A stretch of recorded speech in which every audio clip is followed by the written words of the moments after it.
Attention. Welcome to the Different Spectrums podcast.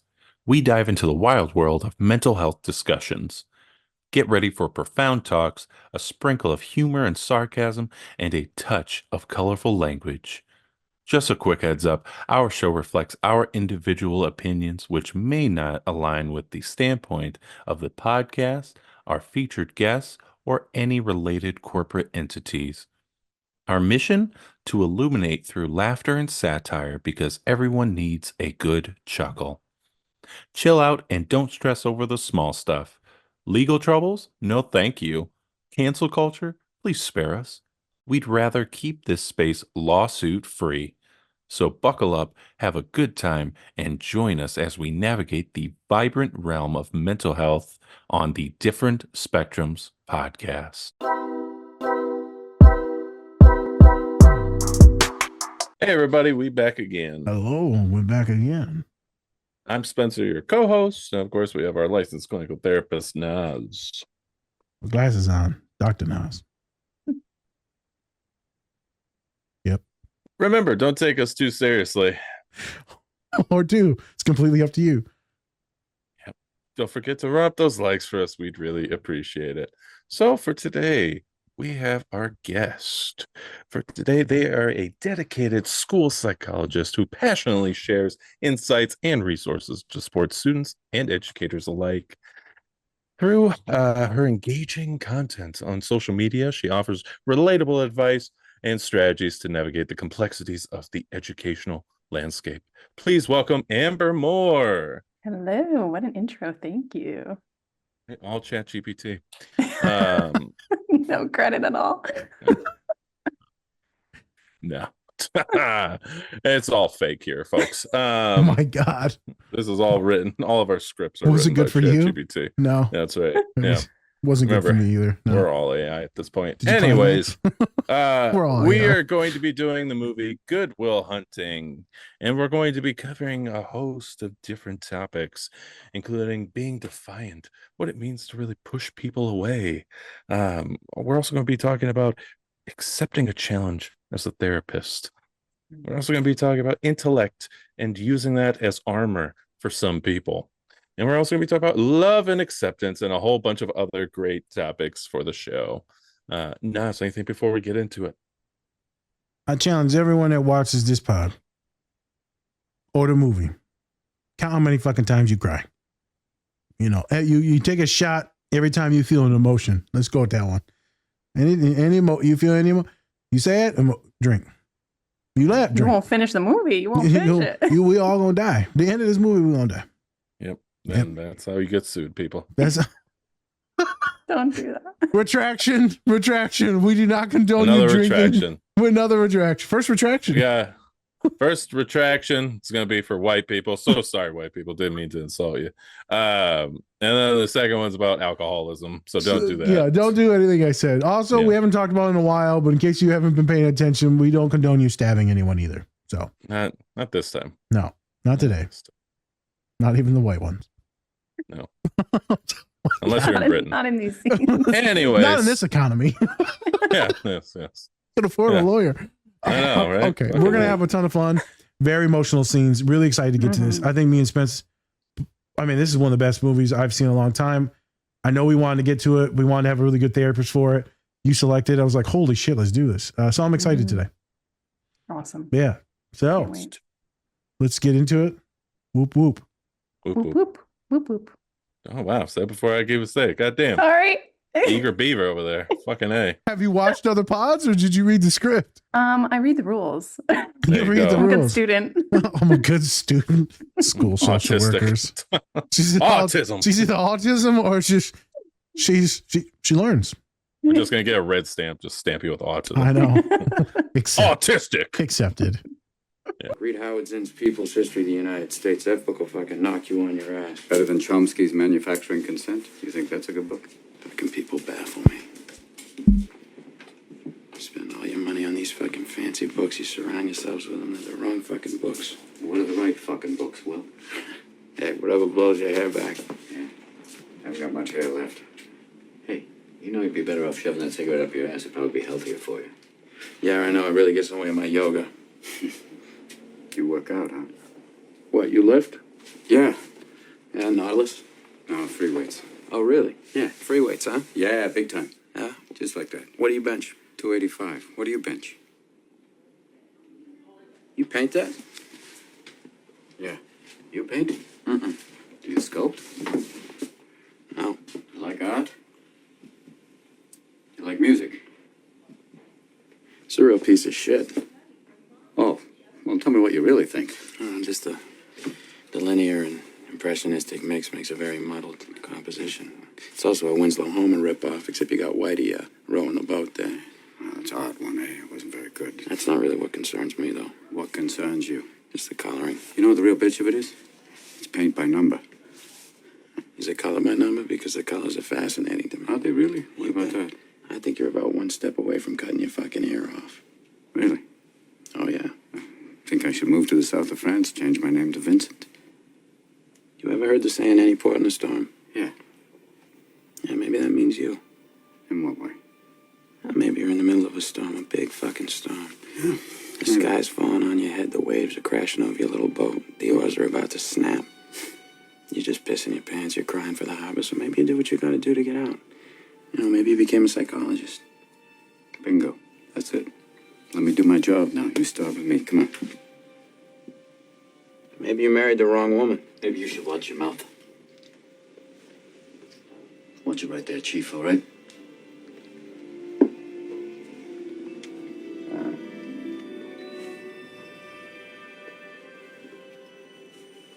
Well, that's it, isn't it? You married the wrong woman. What happened? Why'd she leave you? Was she, banging some other guy?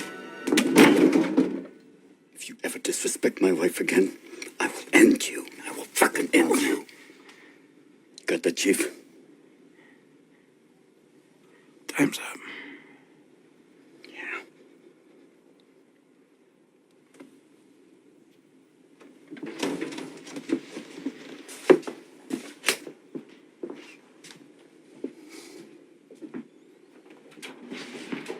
At ease, gentlemen.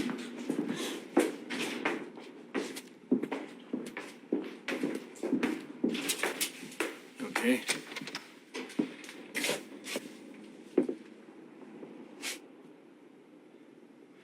I'll understand if you don't want to meet with him again.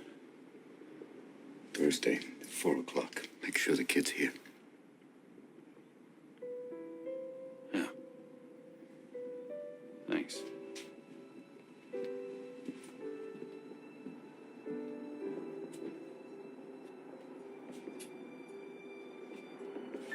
So what's this? Real taster's choice moment between guys?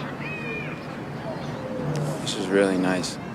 You got a thing for swans? Is this like a fetish? It's something like maybe we need to devote some time to? Thought about what you said to me the other day about my painting. Stayed up half the night thinking about it. Something occurred to me. I fell into a deep, peaceful sleep and haven't thought about you since. You know what occurred to me? No. You're just a kid. You don't have the faintest idea what you're talking about. Why, thank you. It's all right. You've never been out of Boston. Nope. So if I asked you about art, you'd probably give me the skinny on every art book ever written. Michelangelo. I know a lot about him. Life's work, political aspirations, him and the Pope, sexual orientation, the whole works, right? I bet you can't tell me what it smells like in the Sistine Chapel. You've never actually stood there and looked up at that beautiful ceiling. Seen that. If I ask you about women, you'd probably give me a syllabus of your personal favorites. You may have even been laid a few times.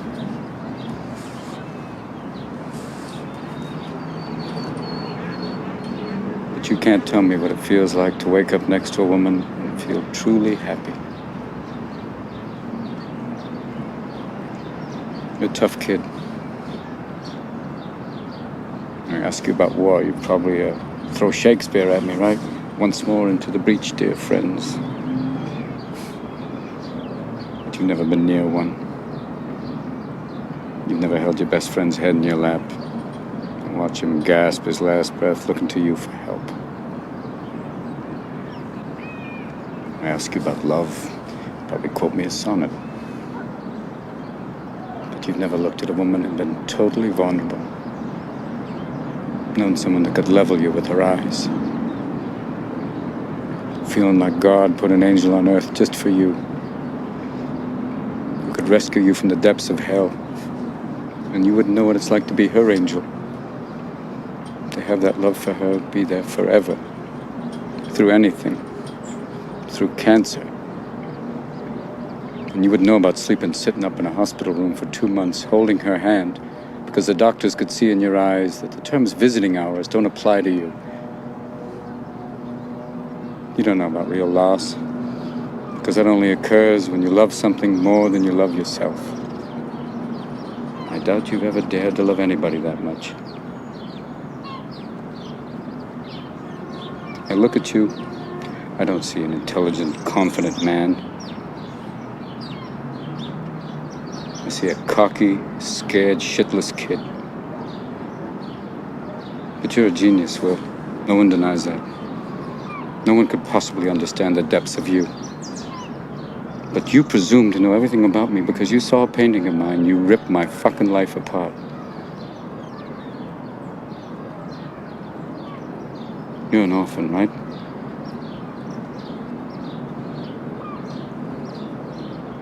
Do you think I'd know the first thing about how hard your life has been? How you feel? Who you are? Because I read Oliver Twist? Does that encapsulate you? Personally, I don't give a shit about all that, because you know what? I can't learn anything from you I can't read in some fucking book. Unless you want to talk about you, who you are. Then I'm fascinated. I'm in. But you don't want to do that, do you, sport? You're terrified of what you might say.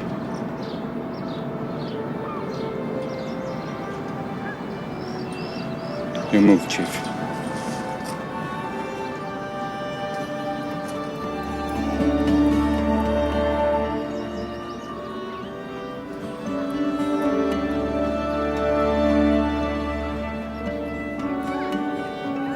All I could use right now is a fucking blowjob and a cup of coffee.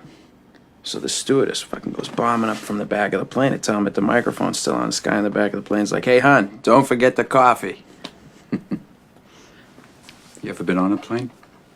No, but it's a fucking joke. It works better if I tell it in the first person. Yeah, it does. I have been laid, you know. Really? Good Big for time. you. Big time. Big time, right? I went on a date last week. How'd it go? It was good. You going out again? I don't know. Why not? I haven't called her. Christ, you're an amateur. I know what I'm doing. Really? Yeah. Don't worry about me. I know what I'm doing. Yeah, but this girl's like, you know, beautiful. She's smart. She's fun. It's different from most of the girls I've been with. So call her up, Romeo. Why? So I can realize she's not that smart, that she's fucking boring? You know, I mean, you don't... This girl's like fucking perfect right now. I don't want to ruin that. Maybe you're perfect right now. Maybe you don't want to ruin that. But I think that's a super philosophy, Will. That way you can go through your entire life without ever having to really know anybody.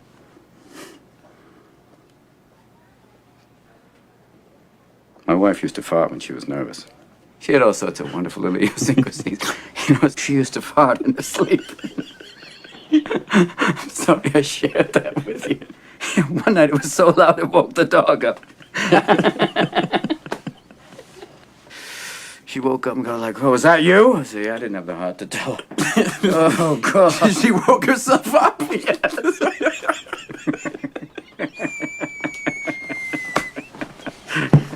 Oh, Christ.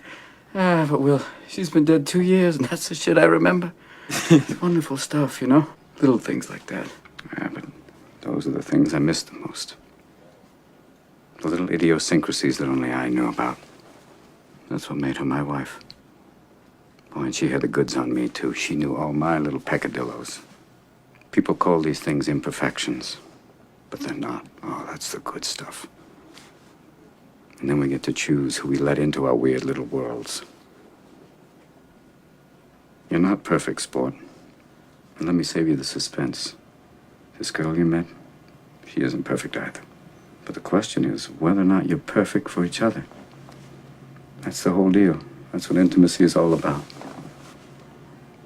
Now, you can know everything in the world, sport, but the only way you're finding out that one is by giving it a shot. You certainly won't learn from an old fucker like me.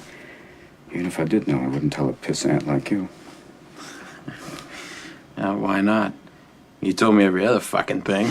Jesus Christ. Fucking talk more than any shrink I ever seen in my life. I teach this shit. I didn't say I know how to do it. Yeah.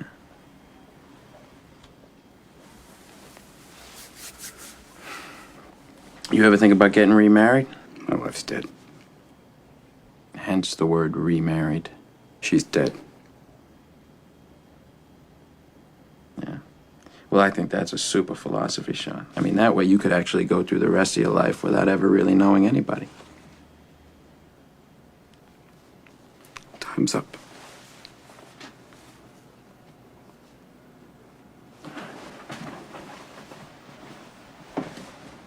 Oh, you know, I read your book last night. Oh, so you're the one. Do you still counsel veterans? No, I don't. Why not? Well, I gave it up when my wife got sick. You ever wonder what your life would be like if you never met your wife? What, wonder if I'd be better off without her? No, I'm not saying like No. better off. I didn't mean it like. It's all right. It's an important question. Because you'll have bad times, but that'll always wake you up to the good stuff you weren't paying attention to. And you don't regret meeting your wife? Why? Because the pain I feel now? Oh, I got regrets, Will, but I don't regret a single day I spent with her.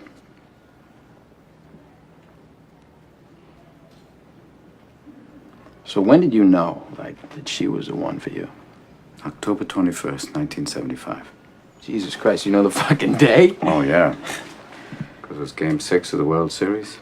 Biggest game in Red Sox history. Yeah, sure. My friends and I had slept out on the sidewalk all night to get tickets. You got tickets? Yep.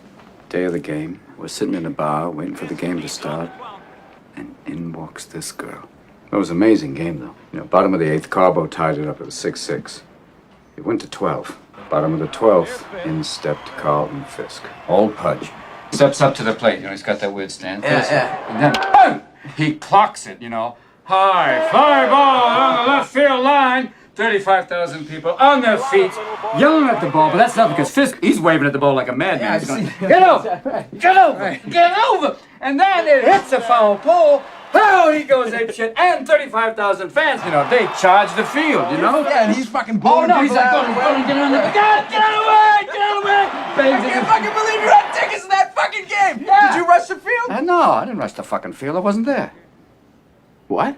No, I was in a bar having a drink with my future wife. You missed Pudge Fisk's home run? Oh, yeah. To have a fucking drink with some lady you never met? Yeah, but you should have seen her. She was a stunner. I don't care if Oh, fucking... no, she lit up the room. I don't care if Helena Troy walks Oh, into the room. Helena That's game Troy. 6. No, Oh, my God. And who are these fucking friends of yours? They let you get away with that? They had to. What did you say to him? Just slid my ticket across the table and I said, sorry, guys, I gotta see about a girl. I gotta go see about a girl? Yeah. That's what you said? I had- And they let you get away with that? Oh, yeah, they saw in my eyes that I meant it. You're kidding me. No, I'm not kidding you, Will. That's why I'm not talking right now about some girl I saw at a bar 20 years ago and how I always regretted not going over and talking to her. I don't regret the 18 years I was married to Nancy. I don't regret the 6 years I had to give up counseling when she got sick. And I don't regret the last years when she got really sick. And I sure as hell don't regret missing a damn game. That's regret. Wow.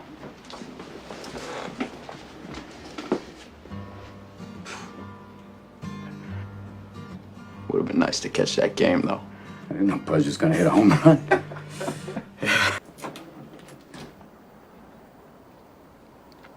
A lot of that stuff goes back a long way between me and him. You know, not about you.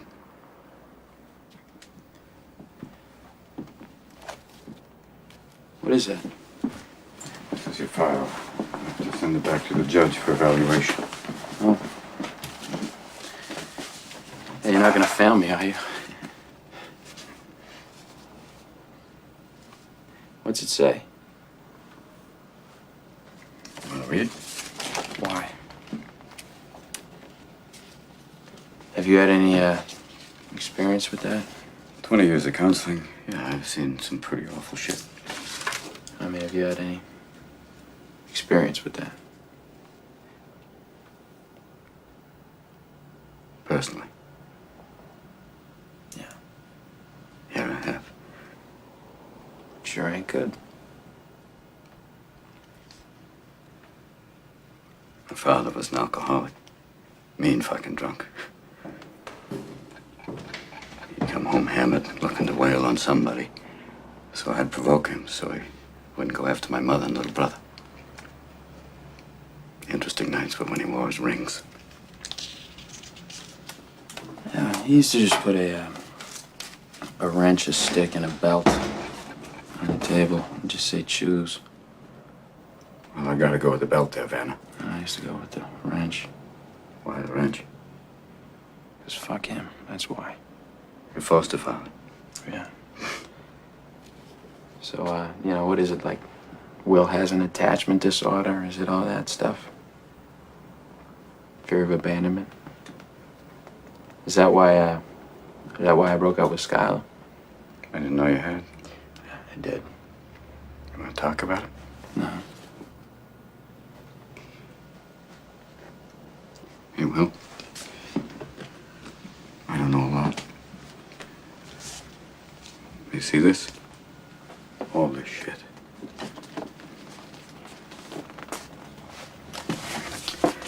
This is not your fault. Yeah, I know that. Look at me, son. It's not your fault. I know. It's not your fault. I know. No, you don't. It's not your fault.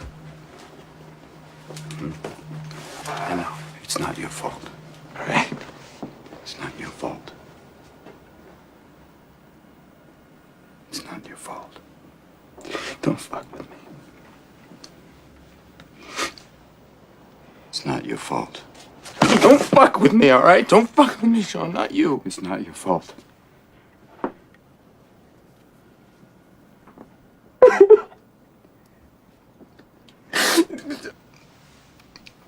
It's not your fault.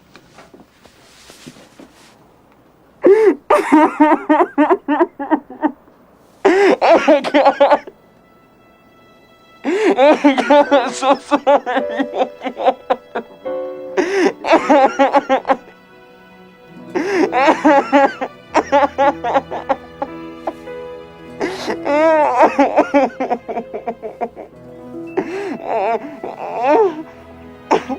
Fuck them, okay?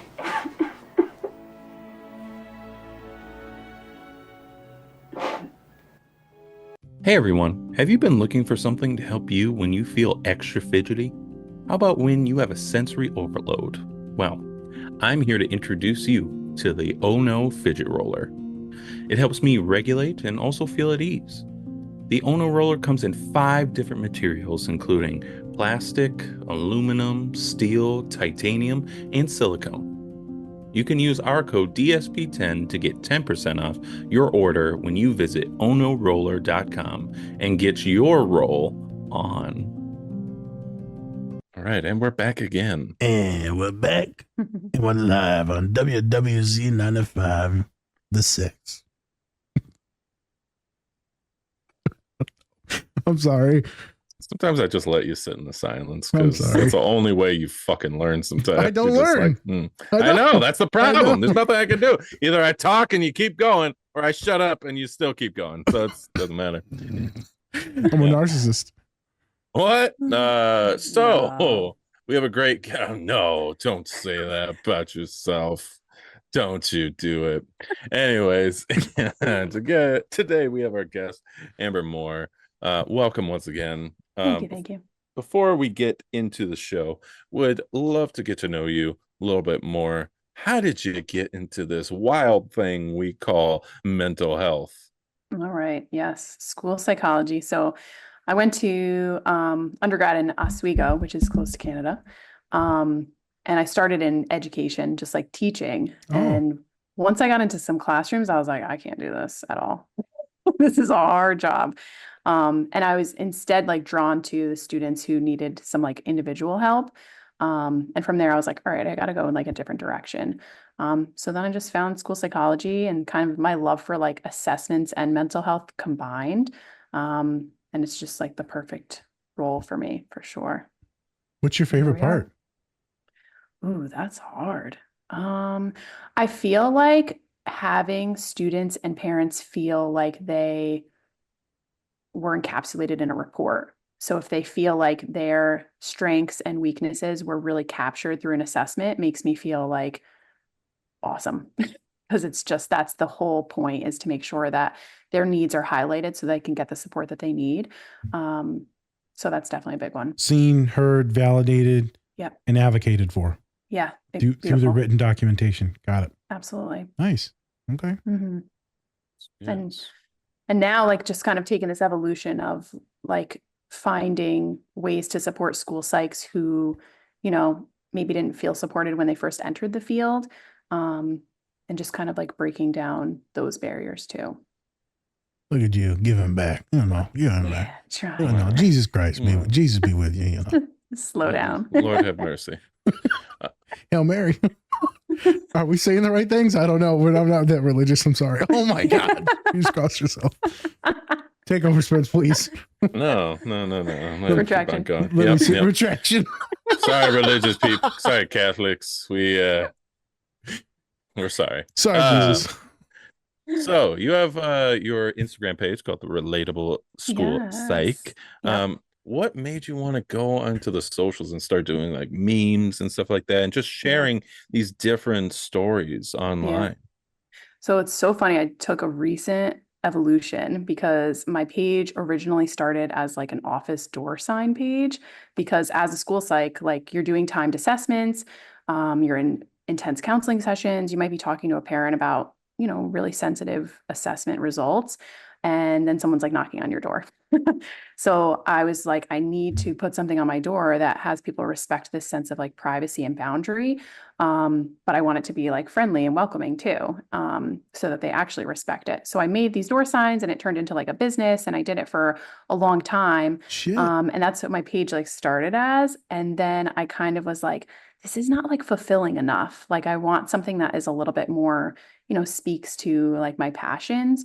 And when I entered the field, because this is like my 10 years as a school psych now, social media was like different than it is now. Like I didn't feel like there was enough places to go to look for support, other than the people you're like working with. So I definitely have taken this turn of like finding ways to connect with school psychs and make them feel supported. But one of my like biggest goals is making parents and teachers and students and everybody kind of see each other as human, instead of like pointing the fingers of whose fault it is for whatever. Because I feel like in talking with students and talking with parents and teachers, everybody feels like they're being blamed for stuff. Like, oh, well, you didn't read the IEP, or you don't know how much pressure we're under as teachers. And I feel like the more time you take to have that like genuine conversation with people, those boundaries start to come down, and we kind of figure out like how we can work together, you know? So that's kind of the goal. But you got to put humor in it. Like we all need to laugh and make it a little bit. Because I think that's how I found you, is through like just the funniness. Yeah, I'm like, thank you. This person's fucking wild. And I don't know if I saw what you looked at all or what you talked like. Yeah. Spencer was like, nah, can they talk? I'm like, I don't know. They ain't funny though. They did some funny That's shit. right. Those As long as you It can takes talk, time. we're It good. takes time. I know. I couldn't get myself out there for a while, but once you find your voice, then you're like, all right, I can do this. I got this. So I don't have any private social media at all. This is my only social media. That's your only one. Yeah. There you go. It's working. It's good. It's going good. Question. Yes. Homie, you good? Like, I know you put us off for a while, which is fine. Like, I feel like you were struggling for a minute there. Like, are you okay to divulge anything? Like, how are you doing? This session check-in. I love this right now. I feel seen. Okay. This is important I because just want the tea. I love it. No, it's for real. So I just had a baby. It was my second baby. But Aw. while I was pregnant, I actually went through chronic pain, super unexpectedly. I had like chronic neck and shoulder pain. And Jesus. anyone who's like been pregnant, your only medication is Tylenol. Like that's the only thing that you can take. So I kind of like had my first humbling experience like through the medical system of being thrown around by doctors and like not being seen as a person and just no one really wanting to like touch it because you're pregnant and they don't want to hurt the baby. And Yep. so I had to like kind of go through life through chronic pain until the baby came. So I'm in physical therapy now and it's helped so much. But definitely was such a humbling experience and has given me so much empathy for people who live in chronic pain, Yes. who go through the medical system, even people who just feel like they're not heard when they try to be vulnerable, emotionally, physically, whatever it is.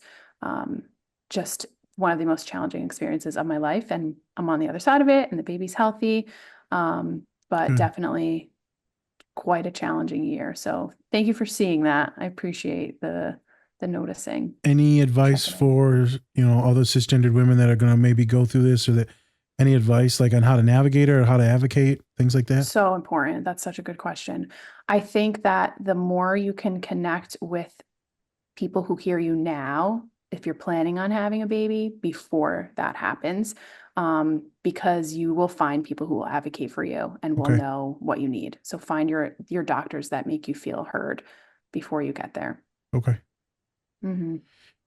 Chronic pain is a bitch, man. My clients that are neurodivergent, they got chronic pain because of all different types of stuff and how autism can affect folks, but also just autoimmune diseases Yes. or hip issues, joint issues, bone issues. That shit's wild, Spence. Like they be like miserable, but then they can hold it, but then they can't hold it. And then people are like, why are you such an asshole? And they're like, because I can't fucking physically move. So it's like, how am I supposed to be nice to you? Yeah, my heart goes out for them because you can't like therapize out of, there's no CBT out of pain. Yep. And then, so it's just wild. So Yeah. it's all about management and like mental fortitude. Yep. They're like, oh, here's the Tylenol. Well, thank you. Yeah. Appreciate it. So, I know when you like people have like a headache, they'll be like, the Tylenol doesn't touch it. And you're like, I know. yeah, I know. I know. Wow. All right. Yeah, I didn't know all that. I'm glad that you're good. Yeah. Glad you're Thank you. good. This, I don't want to do the silver lining. I'm like, but like, thank God it wasn't something like with, life or death for you or the baby. Exactly. So Absolutely. yeah. Yeah. Yep. All right. Good. Well, I'm glad you're good. All right. Thank you. Yeah. Back to So- Spence. Sorry. Yeah. I don't know what to ask now. No. Just traumatized. What do I do? Want to go back to a little bit of school psychology. Mhm. Do you see any misconceptions about school psychology, and what are some, and how do you kind of fight those misconceptions? Yeah.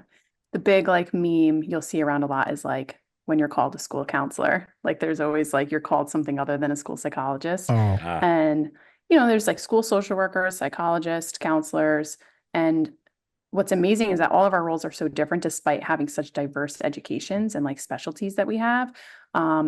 So that's definitely a big one, is like for people to understand that school psychologists do a lot more than assessments. Like we're trained to do so much more than that. And, when I first started, I was kind of like met with this, you don't really have to see a lot of students for counseling. And I was like, no, I do. Like, I need to have some sort of like pulse on what's going on. Like, how can I write plans? How can I do assessments? How can I sit on meetings if I don't have like any connection with students at all? Like any opportunity to sit down with them. Even just to learn like the lingo that they're using, you know what I mean? Like just to have this sense of like what's going on in this age group. And school psychologists are trained from birth until 21. So that's the time span that people can have individualized education plans. wait a minute. You're not trained from birth to 21.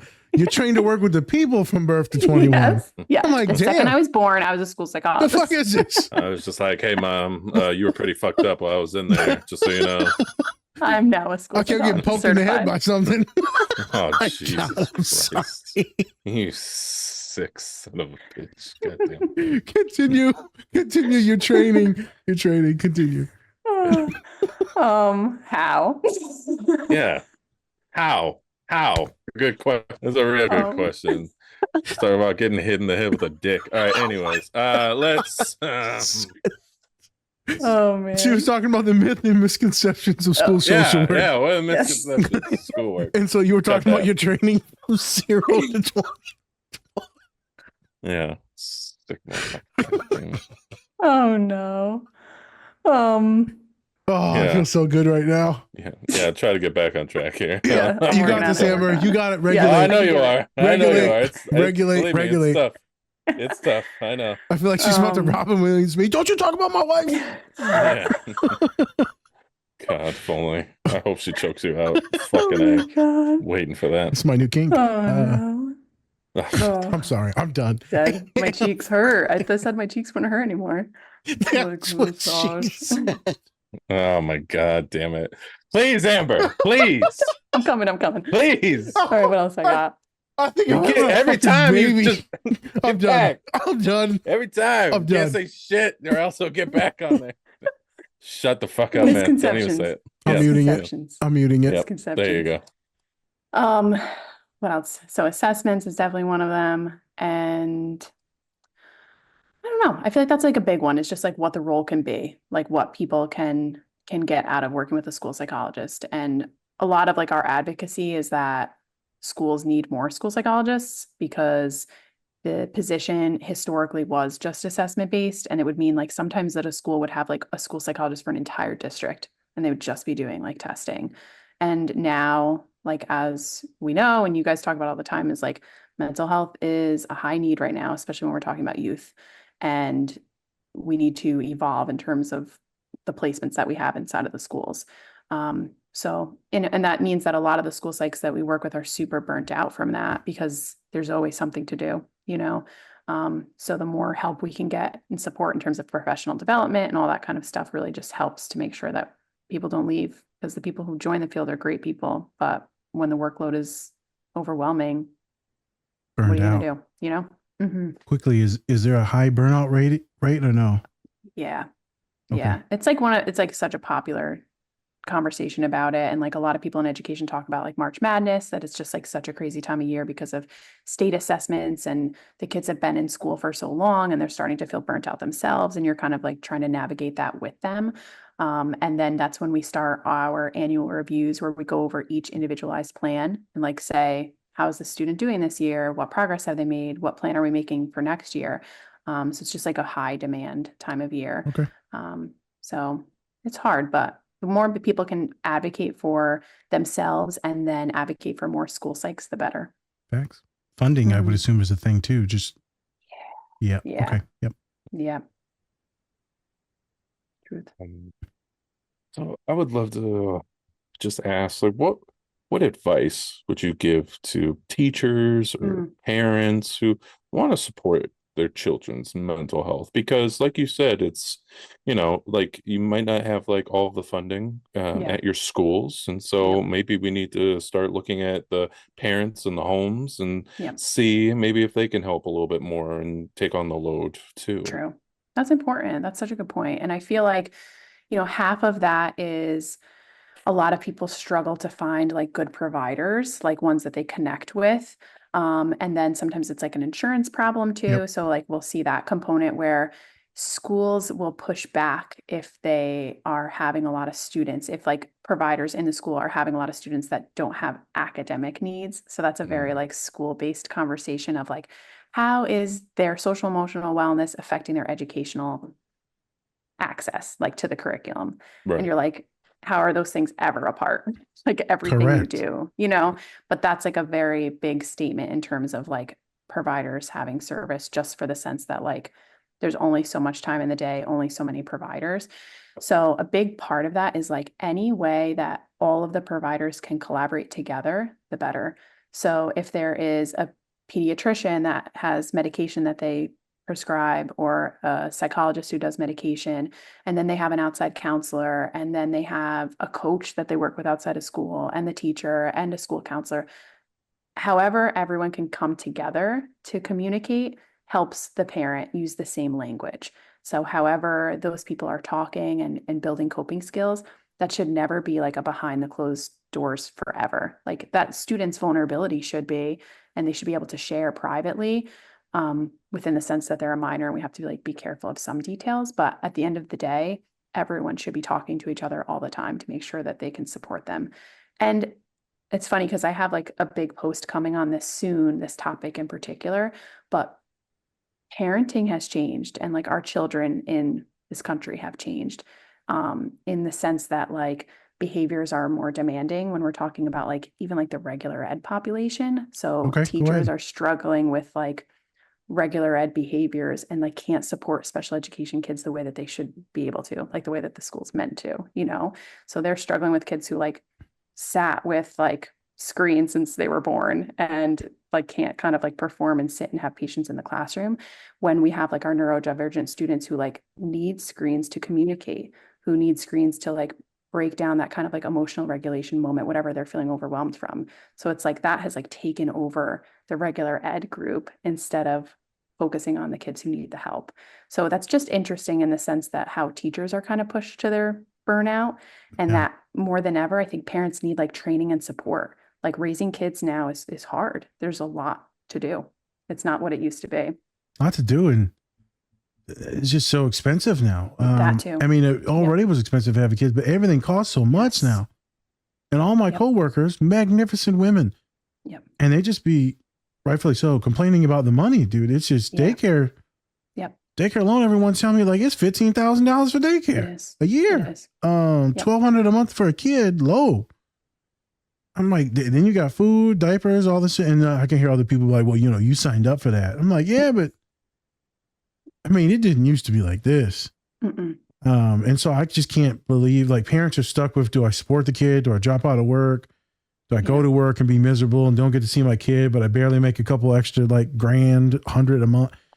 It's wild. I don't know how my homegirls show up to be therapists or Yeah. teachers. Or I don't know how people do jobs and like feel like everyone I even counsel, Spence, they feel like they're failing the kids and they're failing at their jobs and they're failing with their partner. And the burnout for some of these women is just fucking like gut wrenching. Mhm. And I don't really feel like there's a great way to therapize out of it. So when you said the parents need more support, some of these teachers are the same things, right? These are also Yeah. majority magnificent women as well. Yep. It's Yep. just like, how do you handle it? It's wild. I just don't, It is. the fucking world is so hard. It's hard. It's so For hard. good people who like try really hard. Yeah. And they're just trying to love everybody. Yep. But you only got so much. And then when you go home, you're tired. Yep. And then you've got all the medical stuff too. And then the kid. Yeah. And then it's just like, you just fucking, how do you love Yeah. when you're tired? Yeah. Yeah. That's a shirt. It's That's a shirt. it's a You thing. love it, tired. That's a shirt. Put that on the shirt Yeah. on the Yeah. dog. Okay. Yeah. Yeah. Put it on the shit. How do you love when you're tired? I say good shit every once in a while. A lot of it's perverted, but every once in a while there's a gem in there. Yeah. Thank you, That was a Amber. gem. That was a gem. Oh, thank you. God damn it.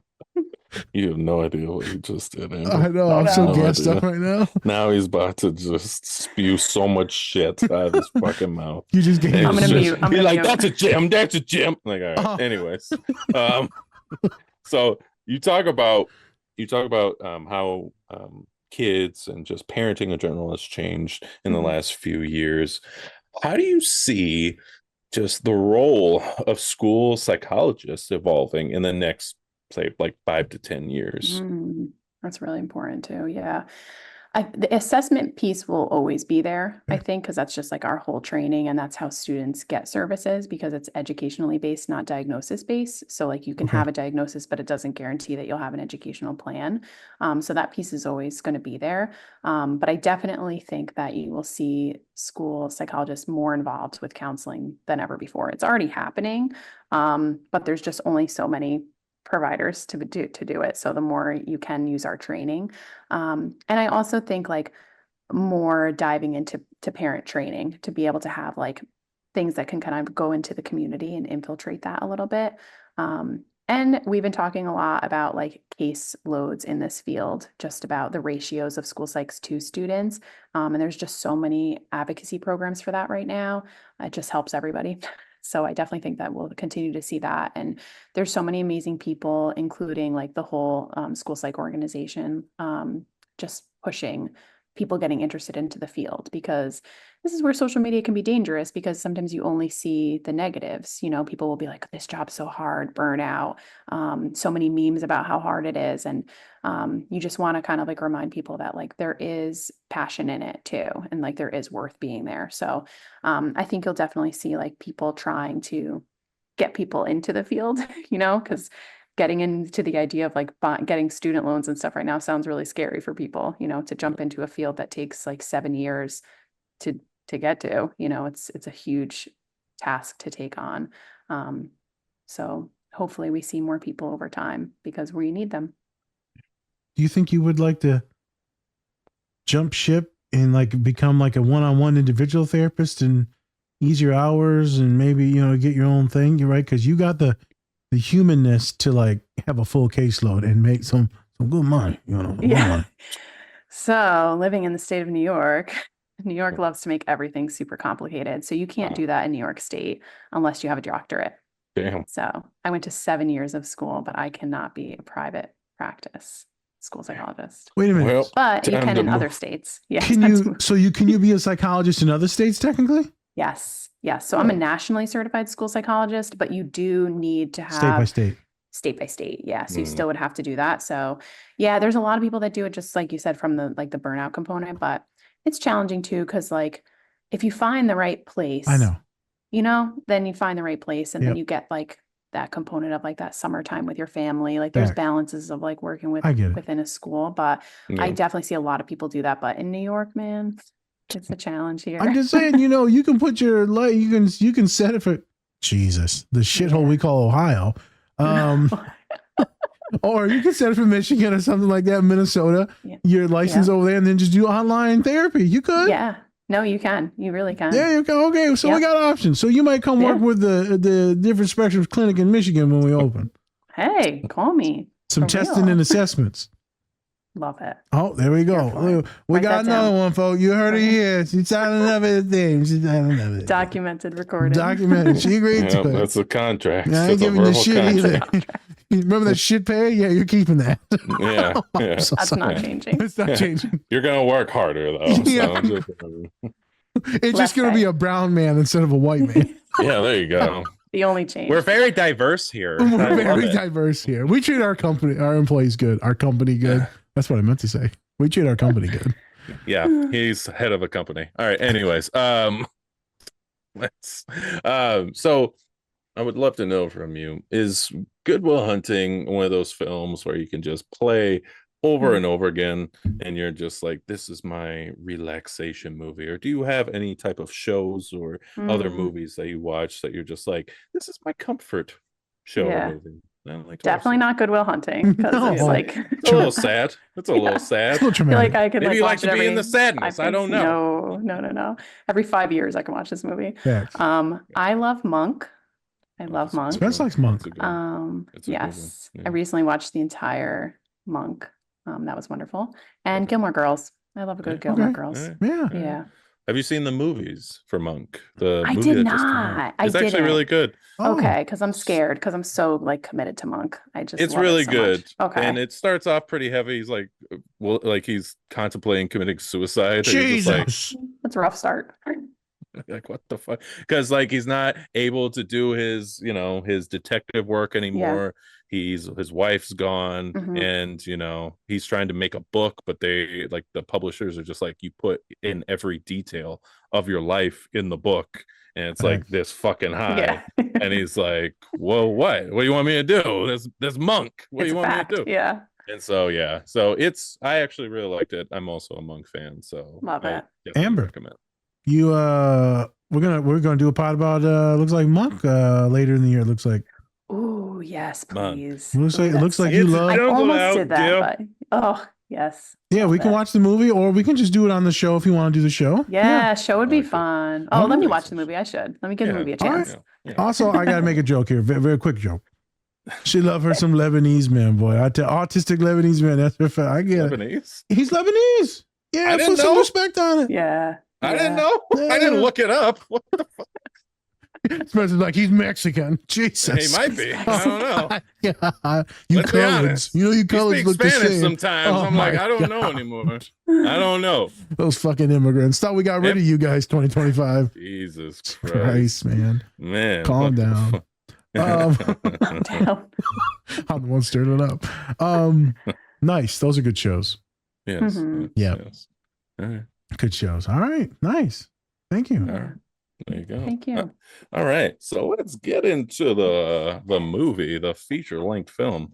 First question I want to ask though, right? What made you want to choose Good Will Hunting? What about this Oh. film You needed to really cry. spoke to you? You needed Yeah. to I cry. want to be I like, needed a let's good talk cry. about it with these two assholes.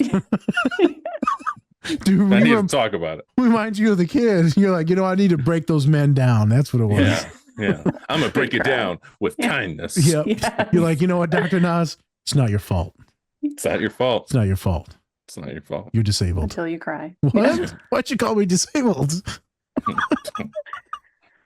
Well, Yeah, I know. Answer the question, please. Yes, let me get to it. Oh, listen, how do I start on this? I'm super passionate about the topic that I talked about before in terms of like our children have changed. And I feel like our teachers are so challenged by classrooms right now because 20 years seems like a long time. It could have been even more recently than that. But when kids misbehave, parents would look at the kids and be like, what did you do? And now instead parents look at the teachers. And I think that's just so heavy on them. And so many of them come into the classrooms with such good intentions and open arms, and to be met with so much frustration from parents, I feel like is really, really hard on them. And it used to be that there would just kind of be like one Will, the main character in here is just one kid that kind of like in your whole class or your whole day, if you have multiple classes, that was defiant and pushed you. And now they have like quite a few of them, and they're trying to juggle that, and they might be met with like a lack of support from administration or from the parents, blaming them for what they didn't do. So I just really would love to challenge everyone involved, parents, teachers, and administrators, and mental health people in the schools, just to find a way to build rapport together across the board, because what we're doing is not working. It's definitely a sad path that we're taking right now, and seeing amazing people leave the field makes you really sad too. Thanks. So this movie just makes me think about how that hard work of rapport building can pay off. You can save a life It can. and multiple exactly. lives if you just show up authentically and real. Yep. Yep. Don't blame the teachers, folks. Jesus Christ, don't blame the teachers. They're The the hardest most, job. yeah, they're so disrespected, Spence, and underpaid, and Yeah. the social workers, the nurses, the babysitters. Like, fuck me. Don't blame the Yeah. teachers, my guys. Yeah. People are like, well, our kids are stupid in America these days. It ain't the fucking teachers' fault. I'll tell you that right now. Mhm. Maybe give them a little bit more money, and so they can actually afford to feed their fucking family. They won't have to work 3 other jobs. I'm not going to get into that whole thing, but Mhm. yeah, teachers so disrespected. I hate how people shit on teachers. I hate it. Yeah. But yeah, that makes sense. You're using this as like an advocacy piece. Yeah. I get it. Definitely. Is that what you thought when you picked it right off the bat from us, or you're Yeah. okay? There Yeah. we go. It's been a topic I've been talking about recently, and I did a live with another colleague who has a page as well, and we just talked about the importance of rapport building. And I Okay. just think that you can really, there's so much to talk about. You really right. can continue to branch off of it. Let's get into it. Let's do it. Yeah. All right. So, Good Will Hunting follows this young gentleman named Will Hunting, who has a genius level IQ, but he chooses to work as a janitor at MIT, one of the greatest institutions, I would say, out there. And then one day he solves a difficult graduate level math problem, and his talents are discovered by Professor Gerald Lambo, aka Stalin, or I think it's Stalin or Stellan Skarsgård. Stalin. I don't know. Jesus. Well, oh, sorry. Yeah, nobody can else name Stalin. No Sorry. one- One guy. Yeah. Whoops. Uh, and then he decides to help him out. And to try and help reach his potential. But then Will's arrested for attacking a police officer, and then Professor Lambeau makes a deal to get the leniency for him just to get treatment from a therapist from Sean McGuire, aka Robin Williams. And in this scene, this is actually the first time that they're having a session, and they're talking, and Will is really trying to test Sean, aka Robin Williams, testing him by saying certain things about just trying to get him agitated. And so far, Sean wasn't really, really taking the bait. He even brought up his painting and tried to use his intellect, saying all these big old words that we just, what the hell are those? Trying to use the big words and just trying to act like he's just way more intelligent. That means he's superior in this relationship that they're trying to grow. And if we see that as a common theme, as he has to do, because he's, people just see him as like a janitor working, and that he's not smart. And, and then finally, Will actually brings up Sean's wife, and that was one of the ticking points, and that really hit home with Sean, and he attacked him physically, and then the session was over, and that's kind of where the scene went. And then obviously we see that Gerald comes in, and he's like, we good? We good? And he's just like, yeah, I guess I'll take him out for the next session. Let it come back at 4 o'clock. I know, because it's a white kid. If it's a black kid, they're like, I'll get him out of here. But it's a white guy. They're like, he's a good boy. He's just being, but it's just men being men. He's troubled. He's troubled. He's a troubled young youth. We need to save him. He has so much potential. Brown kid, they're like, yeah, we're calling nice. What? He's a citizen. If they even, first of all, if they even saw a black dude fucking writing on the math wall, they'd be like, get the fuck out of here. What the fuck? And they're Boston, too. Racist ass Boston. Racist. Fuck out of here. It is. I know it is. I know.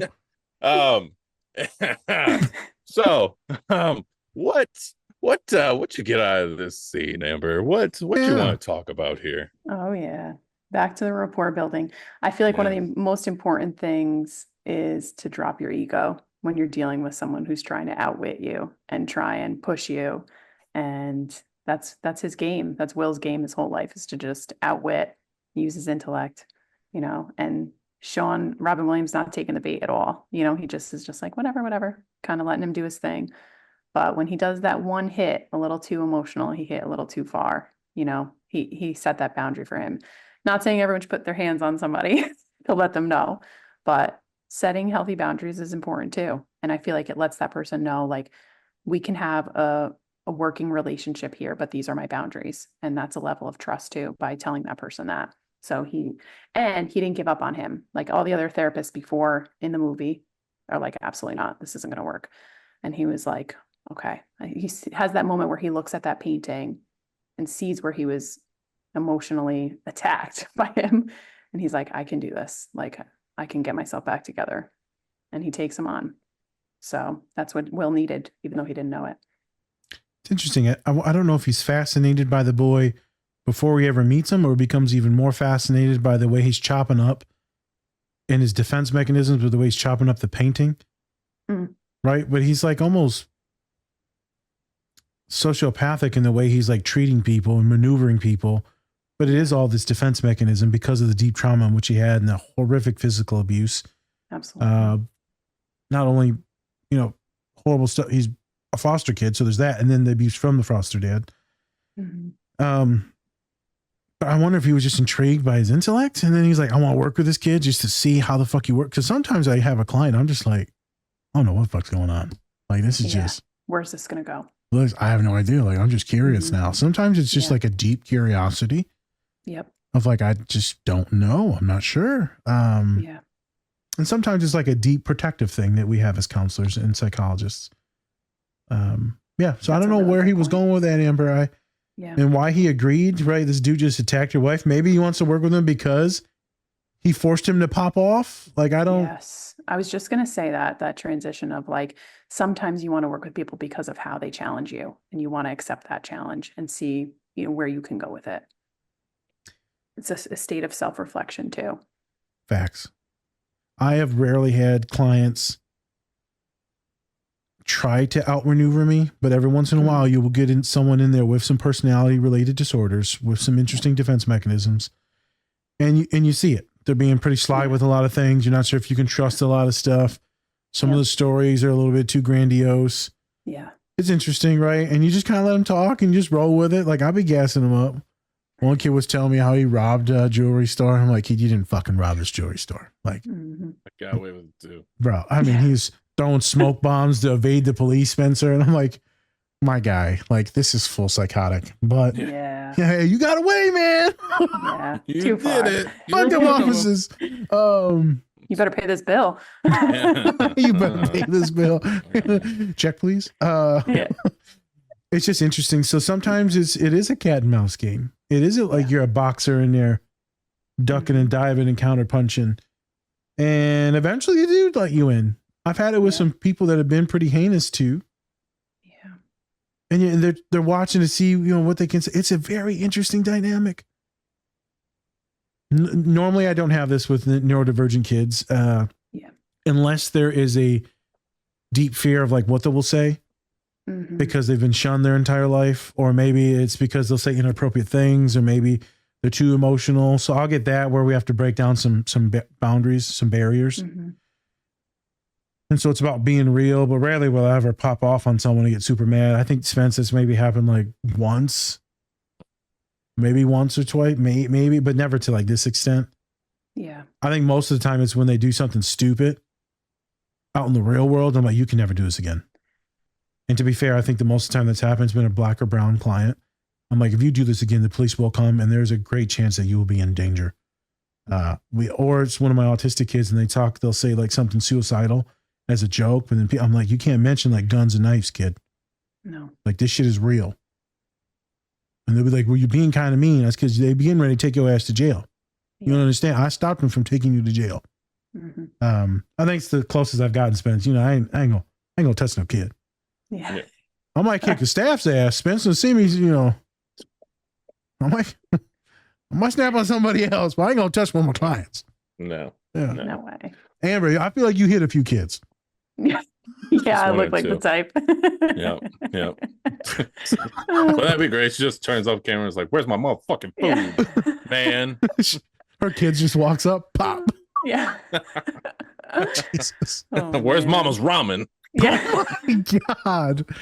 Wild. It makes me so like sad as a school psych, like thinking about the other end of like, sometimes students will come to you as like a therapist after not being met at school, like not having someone really see them and meet them. And you just have to break down these layers of them having bad counseling experiences. And it's just like, it's already hard from the beginning. And then when you have to break that down too, it's just really complicated. So it's always just a huge compliment when you feel like a student or a parent feels like their kid is seen and like for who they really are, genuinely, that they can be themselves in a session and don't have to be guarded or hide their silliness or any of that. And that's hard in schools because there's so many barriers to the rules and like how, you should be, but I don't think it's got to be that strict. And I feel like the first experience sometimes that people will have with counseling is in school, even if it's just like you're seeing your guidance counselor to go over some kind of plan. So if that is not well received, we're affecting the time until they seek out a therapist outside of school. So it's so important for that like initial gut reaction and like that ice breaking moment to be a good one. Because if it's not, like that can really carry over into like a session with you, and you got to break that down for a while. And if they don't find someone they connect with, then it's all over again, So it's horrible. That resistant client. Yeah, it's awful. They're all over again, right? And the kids just want to connect. Yep. They're looking for someone because they don't have someone, or it's just tough. It is. Another point was the whistles. Spence, he did that little whistle. I've heard that whistle in so many of his movies. He loves to whistle. Sure does. Yep.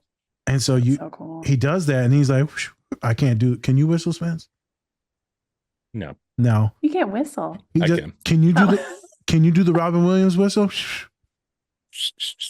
No, not that Whatever. level. Yeah, I don't Still. know. That's intense. Yeah. Yeah. So he does that, and I'm like, oh, because it feels like It's a coming. cartoon. Like, oh, here we go. True. That's terrifying. He actually was terrifying in that scene. Yeah. Mm. That felt real. That felt real. So I'm gonna pivot to Spence.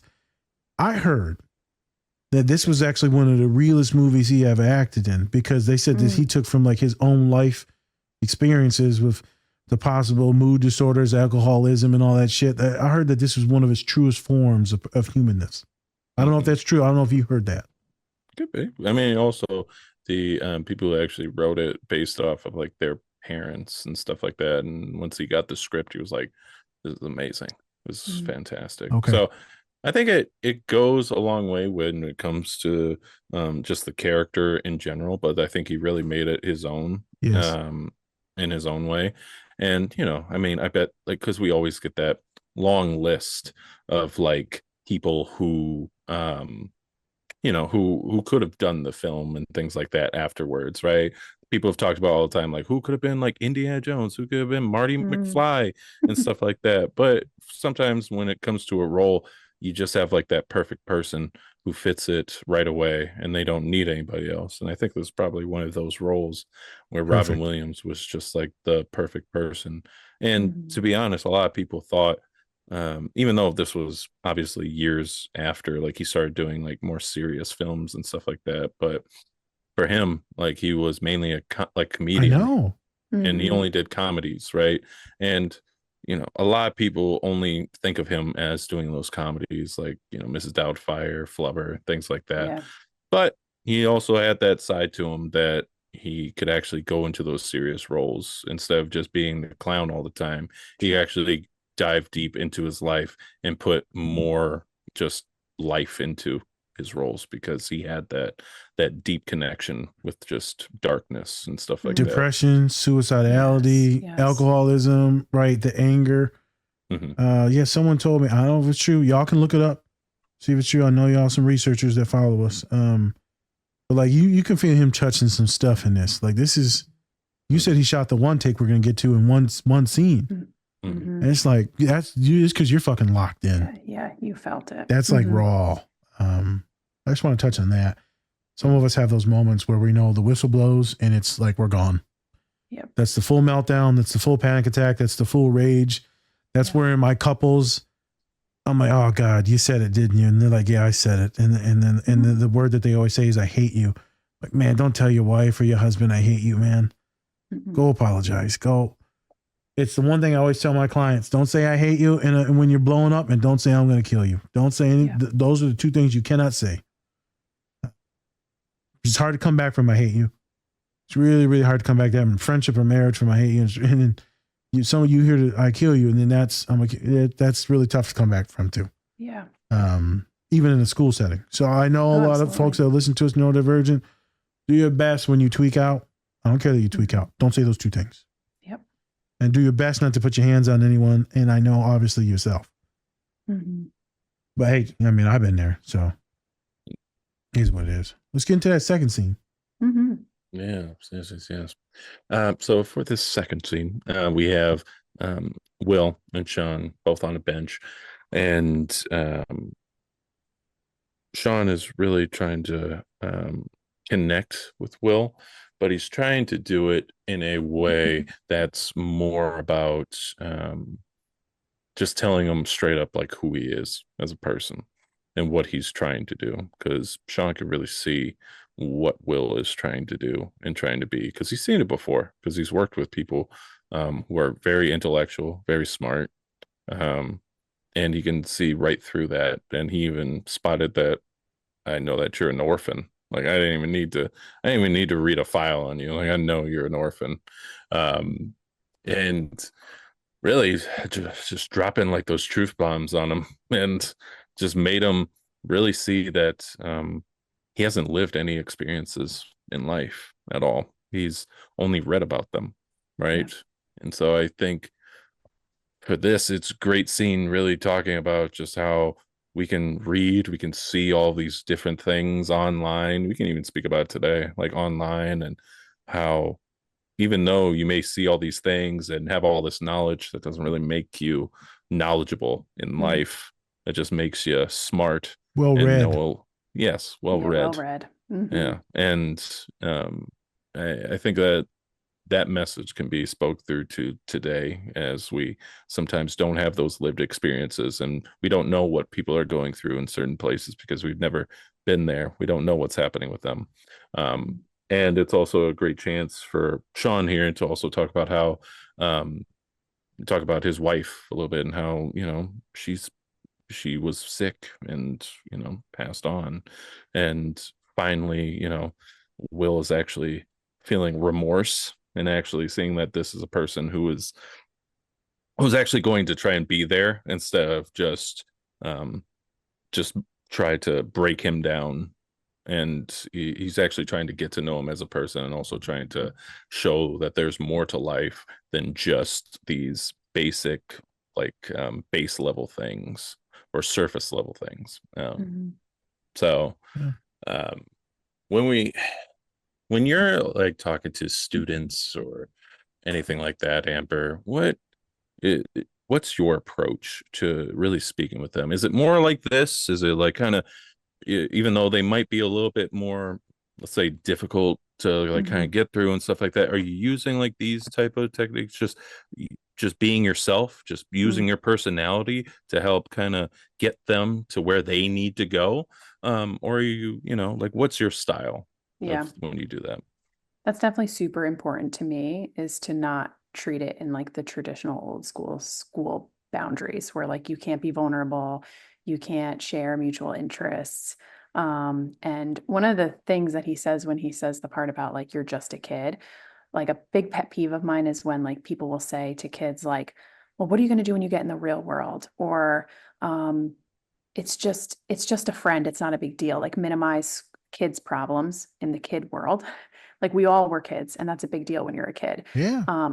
So it's funny because he takes that transition instead, and like he's seeking out that emotional immaturity, but not as a flaw, instead of being like, this is a defense mechanism. Like you're doing this by choice, not because you have to.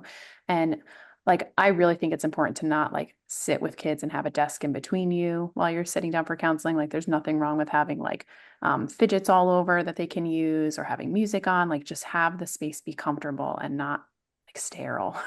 Like school is already so like sit in a desk, don't move, listen.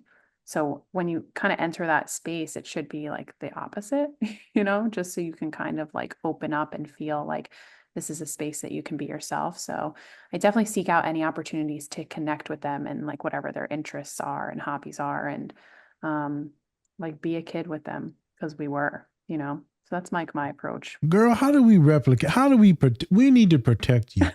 How do we clone you? Is Elon created that shit yet? The cloning shit? Yeah. He might. Screw clone Tyrone. Sure. Let's clone Amber. Let's clone.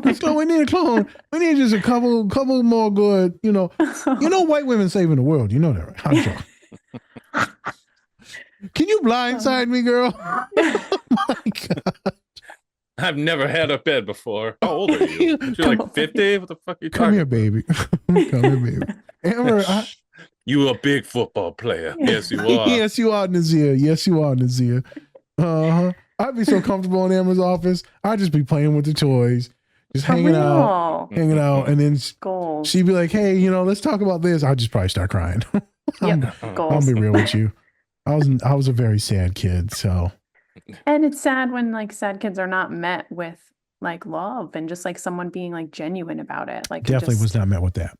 Yeah, that's sad. No. And I feel like that's common for like our generation, like reflecting on school. Like there are definitely like a lot of clones of me out there now, like a lot of amazing people who have like sought out this field. And sometimes it's because like they were met the same way you described, and like they want to come into the field and like change that, So there's a lot of amazing people in the schools. We just got to keep them there because it's hard. Yep. And I did not to get twisted. I did have some good teachers, and I was a lot, but no one sat with me. Yeah. No one sat with me. No one wanted to talk to me. Oppositional defiant ADHD. Like they didn't know I was autistic, but I'm depressed as shit. My father just got taken to prison. My mom's always gone. My brother's doing his best to raise me as a, autistic individual. Like, I mean, it just, it wasn't good. Yeah. And so I'm having fun. And then, they locked me in a closet because I got locked into a closet. And I stayed there for a couple of years.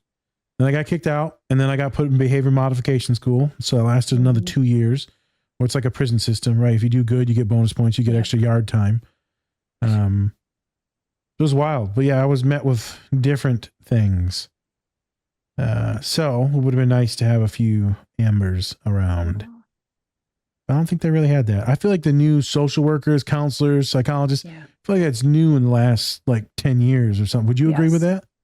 Absolutely. And also just like the field has changed in terms of like what the least restrictive environment is. Okay. So making sure that people are in the most general education settings as much as possible, as much as it's possible for their needs, so, and the other thing too, that's funny is like, it used to just be like the defiant kids were the ones that were looked at. And now like we're looking at the quiet kids. Yep. Because that's where a lot's going on. Correct. The quiet kids too. Yeah. Bro, I was legit locked in the storage closet. So I don't know how affirming that shit was. Yeah. You know what my ass Imagine did though? Today. I know today they'd be in so much trouble. I said, fuck them. So they had that slicer, that thing we used to cut paper with. You remember that thing where you cut paper with? Yes. I unscrewed that motherfucker, started running around with it. I got something for you now, There's a reason why they put me in the closet. Matilda. I was coming for you, boy. Oh, thank God he didn't have fucking superpowers. That'd be terrifying. I would have definitely been like the white guy in the boys. What's his name? So many white guys. They're all white guys. The horrible guy, the Donald Trump guy. What's his name? Oh. The Superman Donald Trump guy. Yeah, Anthony Starr. Yeah. What's his face? What's his? Oh my gosh, I can't remember. Oh my gosh. What is his name? This is embarrassing. Is it the white man? Homelander. Homelander. I was close. There you go. That was close. So this scene here, what's going on with this scene here? Why'd you choose this scene? I mean, we're talking about the park bench still, right? Yep. Yeah. Just this moment of like Will allowing Robin Williams to even speak to me is such a goal because he's always pushing and talking the whole time. And for him to give him the opportunity to speak here, that says something. He heard him a little bit. And I just feel like that's when true progress can happen. And I also feel like he is kind of coming through with this like therapist approach of like, I'm going to let you guide me. Like I'm going to be here, but you are going to guide this. You're in control of it and I'll help you get there, but I'm not going to force you to do something you don't want to do. And vice versa, So I just feel like he laid out the ground rules and said, like, when you're ready, like the ball's in your court. And yeah, there's some silent scenes together after that between the two of them because he's stubborn. But that's where some of the best progress is. Yeah, sit and think. He's got to sit and think. He's got to sit and told a client the other day, I said, they're rubbing your face in the piss, right? You pissed on the floor like a dog. They got to rub your face in it. And I think you need to sit there for a minute, man. Right? Yeah. You need to sit in that little misery that you fucked up. My favorite part of that scene, you guys, is how he just talks about his wife. I know. I'm like, man, I got to do this with her and this with her. And then I was miserable for these 6 months. And then I had to hold her fucking hand. And then they didn't even talk to me, the nurses, because it doesn't apply to me. Yeah. And so you can just see how much me and Spence talk about what it is to like love or be romantic. There's a podcast that's going to come out a couple of weeks after this. But like love, what is it? How does it affect you? And you can just feel in his words how much he loved that person or whoever Robin Williams has in his life. Mm-hmm. And like that made me emotional because that's like real fucking love. Yeah. Whether it be platonic, romantic, parental, whether it be your kids, like that's like just real love. Mm-hmm. And he's telling them like, you don't even know. He's like, I feel sorry for you, you son of a bitch. Yeah. You think you know something? You think you're smart, you motherfucker? Oh, okay. You don't know shit, just to let you know. But so he's putting him in his place. Yep. And then he gasses him up like, hey, I got your back. Yep. But don't act like you know more than me. So you said in the pre-production, this thing versus wisdom versus IQ. Absolutely. So you think wisdom can be sometimes disarming when someone's trying to be over intellectualized? Yeah, definitely. I think that because, working with gifted students as well is like an important role as school psychs. It's Okay. definitely not as common, but it's something that's equally as important, because if you're not being challenged by the curriculum, you're not going to want to come to school either. So it's its own type of problem. But I think that like a lot of those kids are used to being able to just like get teachers to run away from them because they're scared of them a little bit. Like they're scared they're going to outsmart them. Like if you can outsmart your teacher, that's a little scary, Yeah. but there's nothing like street and lived experience. And a lot of the times, like people who are on the higher end of the IQ, they might struggle with that kind of sense of like emotional connection and like building those barriers down, Yeah. and they might need support in that way. So sharing that level of wisdom is kind of like, and he did it in a very disarming way. He Like did. sharing such an intimate loss of his wife is something that like, how can you challenge that after someone shares it, Facts, right? Mm-hmm. Bruh. I do the same thing. I'm going to talk. Spence knows this. I do talks sometimes, like different frats. So I got two talks coming up in these frats on Sunday. Oh, by the way, Spence, we're not doing a pod on Sunday. I got the No, frats to really? talk to. Yeah. Just heard about that. I Yeah, know. thank you. Thank Thanks for putting it on right I now. know, I'll put it on. Appreciate that. I'll put it on Thanks, you, boy. could have texted me, but it's fine. Yeah. All right. Anyways, go I on just with your remembered. story. Yeah, it's all right. Okay, I'm disabled. Okay. I checked it on my application. And one of the ways I'll disarm the boys is to show that emotion. So sometimes I'll ebb and vibe into depression, and I'll talk about maybe my history. This, that, loss, grief, failure, anger issues, right? Suicidality, homicidality. And I usually get choked up in random places throughout the story. And you just see the boys like, damn. Yeah. And then you just get the emails from them, right? The emails come and they come and they come. That doesn't happen when you do the PowerPoint presentation Yeah. about like Definitely. services or like, this is what anxiety, like that's not the vibe. Shout out to Lieutenant Colonel White, Purdue University, which is pretty high ranking officer. Continuously wants me back talking to the ROTC kiddos, right? And I do these That's great. talks and they're like, holy shit, we want to talk to Nas. And they request me and they can't always get me because I'm like super booked out. It's because of the realness. Yeah. It's because of the realness and how I defeminize all this mental health stuff. And I think that's what Robin Williams does there, Yes. like magnificently uses raw emotion. And so Spence, we're as social workers, counselors, we're not taught to do this. Like this whole movie is against literally everything they teach us to do, my guy. So true. Like it's like this shit here, like I guarantee you there'd be a couple Karens that'd be like, oh, we're taking him to court to lose his license. Absolutely. But this would be the shit that would save their kid from killing himself. Yeah. So I just wanted to bring attention to that, Mm-hmm. that our field is so much more nuanced now. There's a fine line. Don't cross that line. But also, how can we be more real, authentic, emotional? Yep. Anything else, Sauce, you wanted to put on the scene, Amber? No, I loved your summary there. That was There a we great go. end for that. Bruh. It's a good scene. It is good. I hope to find a love like that. I think Spencer got one of them now. So, lucky motherfucker. Same. Say, oh, you got one too? Rub it in there, motherfucker. Damn. Oh, yeah. There We you just go. celebrated our 10-year anniversary. For actually. real? Yeah. Very yeah. nice. Damn. 10-year, 2 kids. That's nice. Old and strong. That's awesome. All right. Let's do it, Spence. Okay, so for third scene, we have Sean and Will in Sean's office, and they're just talking about just love in general, just talking about love. And then we hear the story from Sean about how his wife farts at her sleep and how it's just one of his memories of his late wife, and how it's not just about the bigger things that happen in relationships. It's about also those small ones that we remember, like those little intricacies that he says, and how once you feel like you have those connections with people, that's when you really feel like this is the person that you should be with, and how it's not just about just having connection and just saying that you love somebody, but it's also about just noticing those small details that you really feel like you can point out with somebody that you're in love with, and that they can do the same too. And so we're going to be talking. You brought up this thing of just like love and acceptance, but then also Sean sharing this moment with Will. Mhm.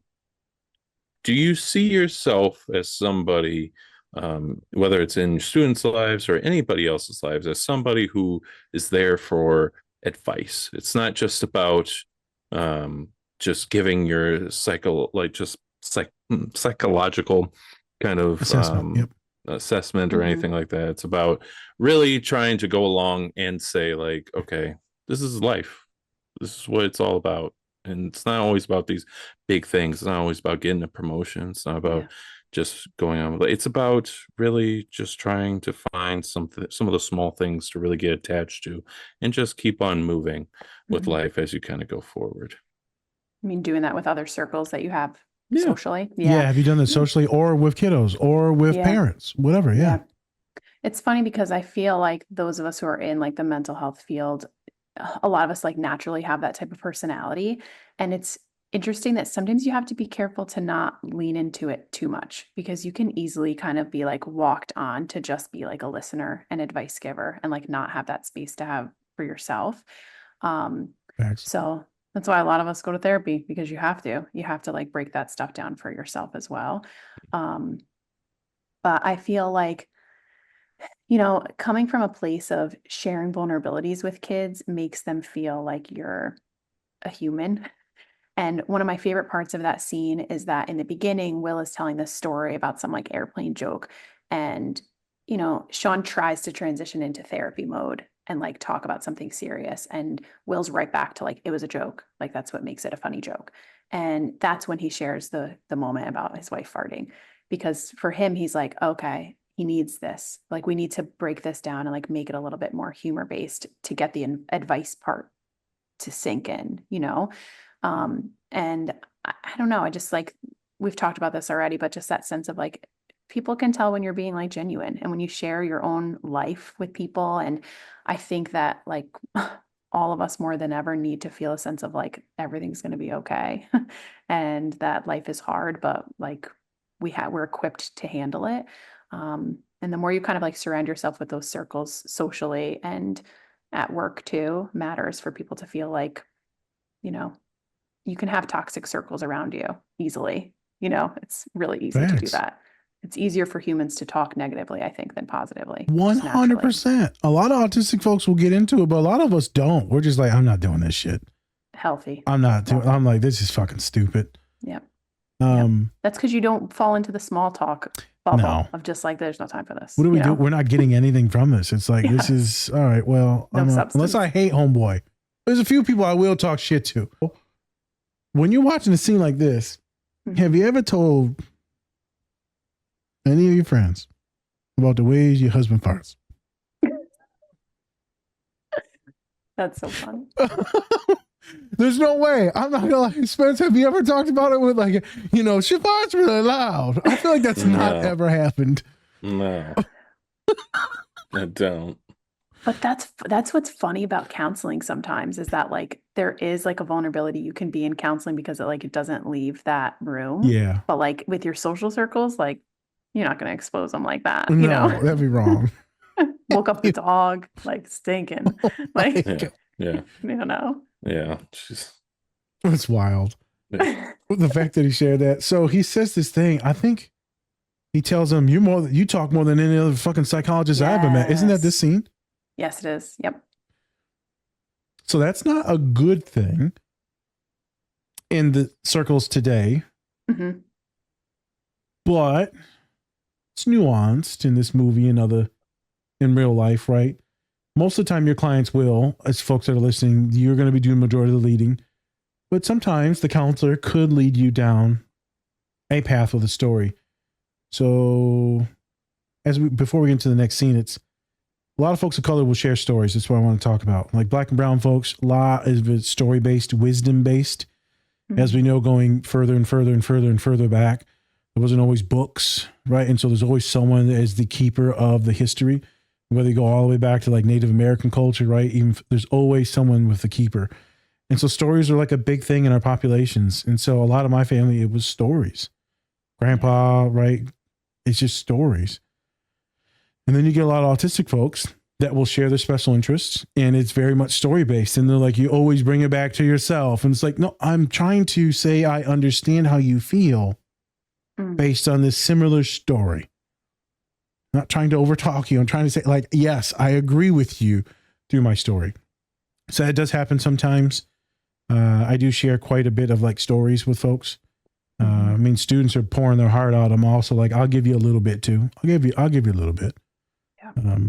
So just something to keep in mind, folks, when you're neurodivergent, it's fine to share stories if you're trying to relate to people. But obviously don't take up too much room.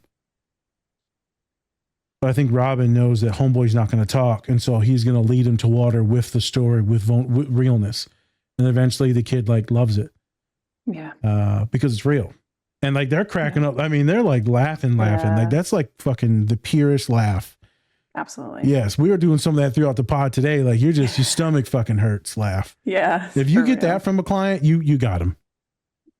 I think Spence said earlier, like he got him at that other scene on the bench. Like he got him on that scene. And then I feel like he like solidified it with his wife's farts. Yeah, anything with a good laugh gets you. Bruh. Laughing and food. But again, it's love. Fucking Robin Williams, man. I just, that motherfucker can love, boy. Yeah, miss him. All right. Anything else on that scene, Amber? No, beautiful. All right. Love it. All right. So for the next scene, this is all about Robin Williams is telling Matt Damon's character all about how he met his wife. And it first started off them just talking about the World Series and how the Red Sox were actually in the World Series and how he's talking about this great play that happens, hits a home run, or so we thought. And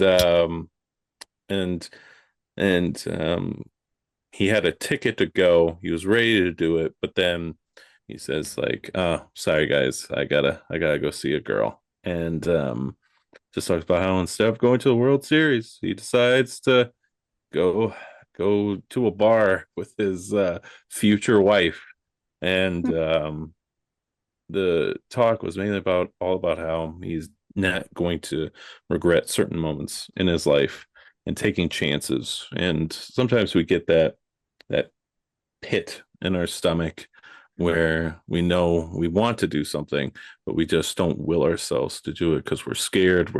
We don't want to go outside of our box. We don't want to seem like we're too out there. We don't want to, ruin what we have with our friends. We don't want to do all this stuff. And so he actually took that chance and he never regretted it. Even when his wife got sick, he didn't regret that either. Didn't regret being with her. And as young as Will's character is, or Matt Damon's character of Will, he just doesn't understand that. He's like, man, you should have just went to the World Series instead of just seeing a girl. But it's a great point that we all have to at some point take these chances of going forward with our lives and seeing what could happen instead of just sitting in the same old shit every day and seeing what happens. So yeah, great scene. Great Great summary. Gotta take a I don't think we need to risk. say anything. Yeah. Yeah, exactly. you gotta That take a gut fucking feeling. risk, man. You gotta. What coaches in hockey? You miss all the shots you don't take. Yep. Mm-hmm. And I feel like for people like more than ever, it feels scary to take risks because everything is so public. Like things were not as documented now. They are documented now more than ever, so it's scary to take risks and feels like anyone can kind of like whip out a camera on you while you're trying to do it, so it's a scary world. I think so. But I also think that we're always no matter what, we're always going to get outside influences to try to affect what we do. Right. And in Robin Williams' case, it would have been his friends who also went to the World Series and were just like, what the fuck? Why would you give up your ticket for that? It's the Red Sox. It's the Sox, man. But don't get me wrong, I think the social media has just grown huge, and it's a lot more eyes on you. But at the end of the day, although they can see you fail a lot more, they can also see you succeed a lot more. So it's like, why not take that chance and if you fail, you fail. Everybody fails Yeah. at something. So it's True. like, Yep. why not try it? And come back up from that. Mhm. And that's where the real progress happens, when you do fail and you Mhm. feel that. 100%. Yeah. I like that his boys let him do it. So they must have still True. co-signed it, Spence. Yeah. They're And like, they're hey, probably shit talking the whole time. But the whole Is the time, rest you of his life. stupid shitbag. I mean, then he gets married. The other guys are probably like divorced, lost all their half their shit. Their kids hate them. And he's like, Yeah. I love my wife. Well, let me tell you something. Like Boston has had a long legacy of winning everything, and A lot. they're like, they're like, cool, great. If Minnesota, like any Minnesota team, besides the Minnesota Lynx, because they win shit all the time, True. because they're great. Besides them, but if like the Timberwolves, the Vikings, or the Twins ever go to like the Super Bowl or any championship game, I'm gonna be there. I'm gonna be there.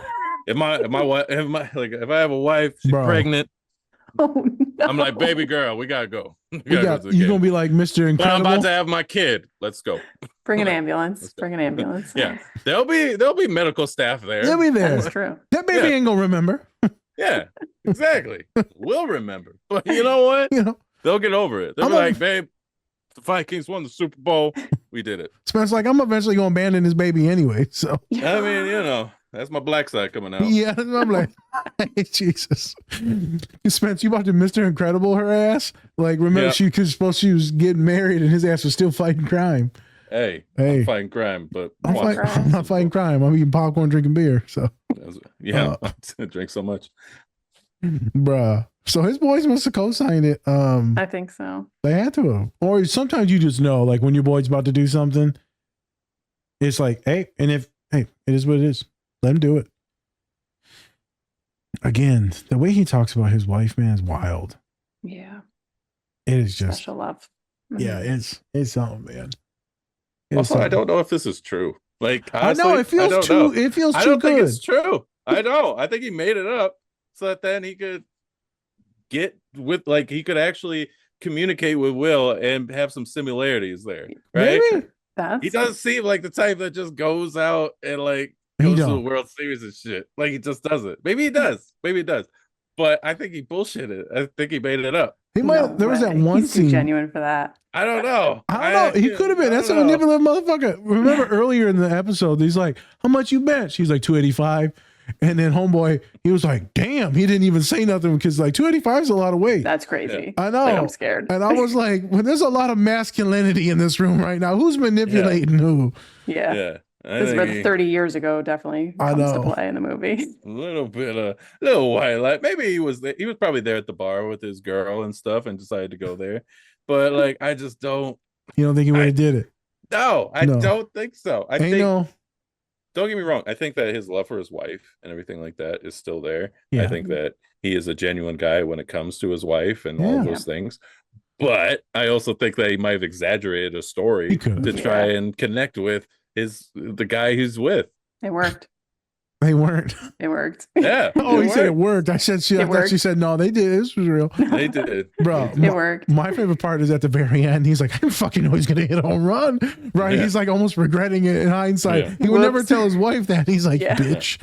Yeah. God damn it. God rest her soul. You made me miss this. God rest her soul. God rest the fictional soul. Well, she was a good woman, man. Well, that's I know. Yeah. You know, there ain't a lot of them. I'm not getting into that. Bruh. The way that they just are joking and clowning. Those are some of my favorite sessions with people, man. We're just Mhm. clowning. Sometimes you try to spare your clients. That's why I'm going to go with this. And you know it's too rough. So you talked about humor multiple times now, Amber. So Yeah. sometimes it's just not the time, or maybe they've already getting ready to cry, or they're like, hey man, I got a test coming up. I got this big thing coming Yep. up. So I'm like, hey, I'm going to pivot, and I'll pivot and we'll just play around. And I tell them like midway through, like, I'm doing this to protect you, right? Because I know you're like falling apart. And they're like, yeah, I know. So there's a lot of clients right now that got a lot of heavy stuff. And today in group therapy, I kept it extremely, extremely, extremely light. And then I brought in a bunch of brownies for one specific human to I make saw sure. that. Yeah. I posted That's it. awesome. Bought it for Yeah. one human. Because Wow. today is judgment day for their entire life. So Mm. hopefully they did good. I assume I have an email waiting for me after we're done for this. I'm kind of nervous to look at that. But today we were just talking shit, having fun, having a blast. In group therapy, we literally talked about what's our favorite alcohol. And the other therapist, the intern that was in there with me, she was like, what the fuck is going on? Oh my God, creepiness. It was so fun. It was so fun. And then one of my girlies comes in late and she's like, shit, I love all alcohol. I'm like, you fucking drunk. They're talking about weed. It was a wild time. I know you can redact, but I hear lots of crying in the wall behind me. So I know that my time is crunching down. Okay. Okay. Yeah. Yeah. Well, let's. I'm like, I don't want to rush us. So You're good. No, Well, we you're got, good. if you got a dip, you can dip right now. no, I can do my final scene. Let's do the Okay. final scene. Yeah. Let's keep it moving. Yep. Yeah. Okay. So, this is first starts off with Sean and Gerald. They're kind of going back and forth with one another, talking about whether they should push Will, or if they should take a little bit more of a softer approach and not push him so hard. One is kind of having like the therapist side, and then one's kind of having the mathematician side of like, what should we do? How should we treat this? And Will walks in, and Amber points this out. It was just like, his parents walking in, walking on them arguing. And then we see Will, and we see Sean opening up about their abusive parents. Obviously Will is an orphan, so it was his fucking not his stepdad. It was his foster dad. Foster. Mhm. His foster dad, who was abusive, and yeah, so it's, and then we have this great scene of, it's not your fault. Yep. It's not your fault. Mhm. It's not your fault. And then Will breaks down and has a good cry that lets it all out and knows that it's not his fault. Yeah. And so we'd love to know real quick, what about the scene really got to you, and how do you like to use it in every day? I just think that the ability to get to that level of cry is being with the right person that you trust is not going to turn on you and take your vulnerabilities and throw it back at you. And he kind of says that a couple times, like, don't F with me, like, don't mess with me. He's like testing him one more time if he can really let it out, and thankfully he did, because now he can heal. Like, now he can really get the work going. Life-saving cry. Absolutely. Just like them babies out there crying right now. Life-saving cry. Oh my God. Too relevant. Bro, it's really relevant right now. But it's for real, man. Sometimes you finally get to that moment with a client. I had a client today finally break, and I'm like, holy shit. Okay. Exactly. We're going to do some work now. We're going to do some work now. It's a lovely moment for the therapist and for the client. It is. Because now we might be able to save their life. Mm-hmm. And if they cry on you like that, that's how much they trust you, that you're their person now. Yeah. So Amber, I know if you've had that happen to you, that's like a great respect. Absolutely. And trust. Yeah. And it's like a great honor. And it's like, holy shit, I don't want to fuck this up now as a therapist. Yeah. It makes you show up on the hard days when you're tired and sick. Facts. It does. It does. It does. So I want to be cognizant of your time. Any sauce you want to put on that scene or the show or at all? I don't think so. I feel like that's just our best summary scene of the whole thing. Secure space to break down. It really is. For real. Spence, any sauce to put on the show? Nope. So Amber, want to give us your plugs? What are you doing? Where can people find you? Yes. What's happening? Yes. So the Relatable School Psych on Instagram, and definitely working on a lot of resources for parents and school psychs to make their life easier. And really have been trying recently to just give voices to like neurodivergent students to just kind of talk to us about what we can do differently as schools, because we need to hear it. So it's kind of my whole approach right now. So check me out, and let's kind of like establish rapport all together and change the way that schools work. And you've got a website where they can buy stuff too, it sounded like? Yeah. On Teachers Pay Teachers, but also on the relatableschoolpsych.com. So just kind of like building more resources out there. Okay. So parent handouts, things like that. For sure. So okay. Nice. Check it out. Nice. Well, awesome. It was great having you, and we'd love to have you back on again sometime. Yes. Probably Talk for to Monk. Monk. Yes. There you go. Let's do it. All right. All So right. with that, I'm Spencer. That's not. It's Different Spectrum Podcast. All right, everyone. Much love. And remember, take care of yourselves. Or don't. It's Bye. completely up to you. Peace.